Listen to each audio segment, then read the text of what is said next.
मिर्जापुर की गद्दी पे बैठने वाला कभी भी नियम बदल सकता। বর্তমানে ওটিটি সিরিজের অন্যতম জনপ্রিয় চরিত্র মির্জাপুরের কালীন ভাইয়া।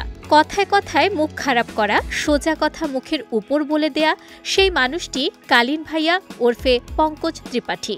চরিত্রটিতে অভিনয় করে রাতারাতি জনপ্রিয় হয়ে উঠেছিলেন অভিনেতা পঙ্কজ। তবে শোনা যাচ্ছে এবার নাকি এ সিরিজের গল্প নিয়ে তৈরি হবে ছবি এবং তা বড় পর্দায় মুক্তি পাবে।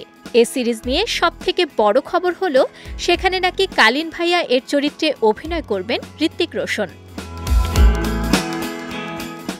মির্জাপুর সিরিজের কালীন ভাইয়া চরিত্রটি এতটাই জনপ্রিয় হয়েছিল যে চরিত্রের ব্যঙ্গচিত্রে একটা সময় ছেয়ে গিয়েছিল সমাজ মাধ্যমে।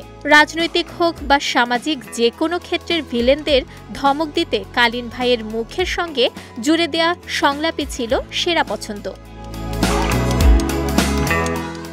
Mirzapur action crime thriller streaming television series যা অ্যামাজন প্রাইম ভিডিওর জন্য তৈরি করা হয়। এর প্রথম সিজন মুক্তি পায় 2018 সালে। প্রথম সিজনে তুমুল সারার পর এর দ্বিতীয় সিজন এবং সর্বশেষ চলতি বছরের 5 জুলাই মুক্তি পায় এর তৃতীয় সিজন।